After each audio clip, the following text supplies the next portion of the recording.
Hi, I need to preface this video. Being a transgender person and creating a family, comes with some extra obstacles or, just little things, little issues that straight people don't have to deal with. This video is just an interview with one guy who's having, starting a family in a certain way. It's not necessarily that there is one way to do it. There are plenty of different ways. No judgment to any, trans man that wants to give birth, and no judgment to those that don't. Just as in the trans world, in the cisgender world, there are men who think that having babies is gross, and there are men that are like, oh, I wonder what that would be like, and there are women who are like, ew, having a baby is like a tumor, and then there are women like, ooh, I can't wait to feel what it's like to have a baby inside of me. And, there's no right or wrong way to feel about it. There's just different ways. So, the other thing is, when it comes to having a family, you could do it with one parent, with two parents, with three parents, with four parents, with endless amount of parents. And that's also doesn't really have any rules. I think the things it takes to raise a child are something that any type of person can give when they want to. So please enjoy this next video where I interview one trans man that I met off YouTube. His name is Dade, and his username is Electric Dade, which is down below. Yeah, real good guy. Please enjoy the interview, learning about his situation. Just two extremely tall men coming to you from out here. Yes, meeting another person from the internet. In reality, it's so fascinating. The things you see in real life that you don't see behind the camera. Or I'm not super fascinating. Date is a in little real boring. life. I am. In fact, Tiffany, I told you. Yeah. She laughed when I told her that Forrest and I were going to meet because he's so animated and lovable, and I'm so robotic and cold. So, yeah. He's cold, man. He's cold. No, this is working though. This is good. Yeah. I love you, man. Yeah. I love you. Yeah. We're tight now. Yeah. So. One thing that's really cool in Dade's life is that he is a man that's about to have a baby. Not me. No, not directly. Nope. That would be weird for, No, I'm not having the baby. My wife. Yeah, your wife. wife. My wife is going to have the baby. Is having a baby. Yeah. And as a trans man, there's a lot of little issues that come up around that whole thing about having babies. And I think there's a certain sadness, at least in my experience, not being able to make a baby with my partner. Do you have issues with that? Did you go through any feelings of frustration that you couldn't be the direct, like the biological father, I guess? I do. Not in the sense that I would think anything less of the child, because definitely I'm gonna love any child that comes into my life. But it's, I do feel a little bad that any of my genetics completely stops with me, because of the whole trans thing. I've been completely disowned from my family, blah blah. So, I don't have any connection or contact with anything of my genetic makeup.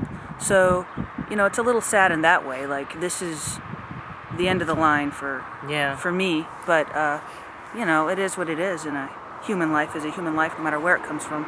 Yeah, I feel the same. Like, to just be able to raise a kid is a great gift and a lot of fun. And when you have a strong partnership, you can really provide a lot for a child. And even if even single people obviously can make a great life for kids. And it's so fun. It's part of being human, right? Yeah, it's kind of it's what we do. Yeah, Us and the animals. Have you were you thinking for a long time that you would have kids?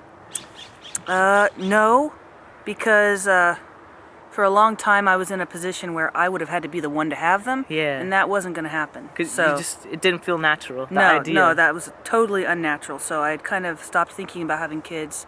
But then I met Tiff, and she didn't want kids either. She didn't? She didn't want kids. Damn. No.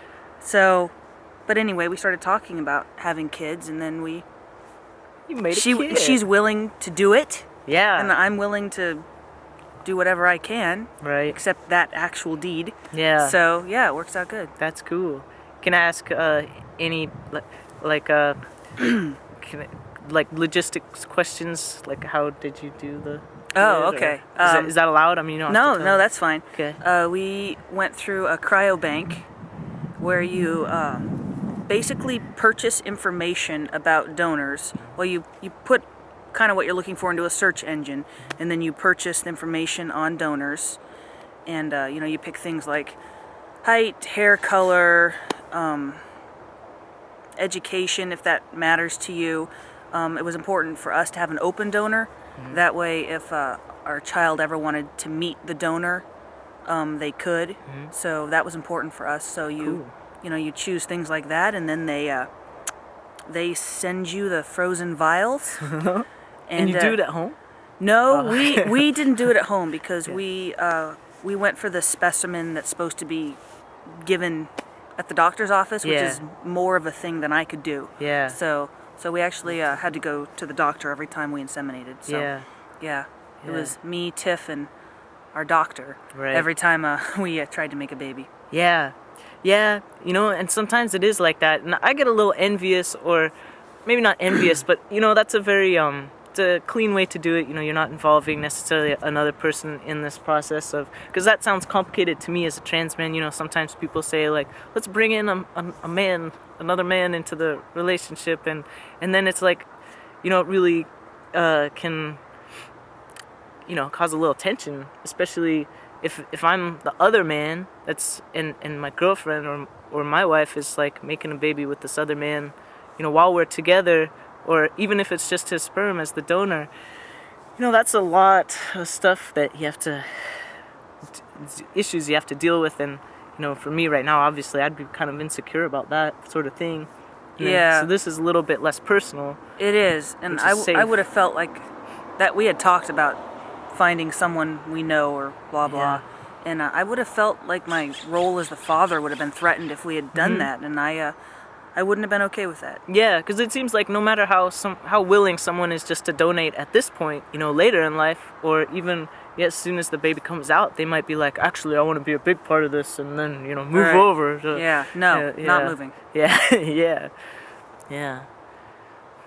It's just like there's so many expenses that come with being trans, or you have to have the chest surgery, and then if you want to take this kind of non-personal route of insemination, then that's quite a chunk of change as well. $1,200 a month. Dang, $1,200 a month, and then $1,200 a month. Yeah. Every time we tried it was $1,200. Whoa, boom, boom! That's hardcore. Yeah. So you have to You be really pretty gotta want it. established and financially secure, and it seems like as a trans person, like establishing financial security is really difficult. Everything's expensive. Yeah, especially in this economy, I'll tell you. Congratulations! I'm very happy for you. I think you obviously make a great dad, and it's so cool to meet you and to hear about these things happening, because this is beautiful, and this is what life is about. Living. I agree. Living to the fullest. Yeah. Nothing can stop you. Even, I agree that much. I'm just not as excited about it openly. yeah, Yeah. it's all inside, right Yeah, here, I right agree. here. Yeah.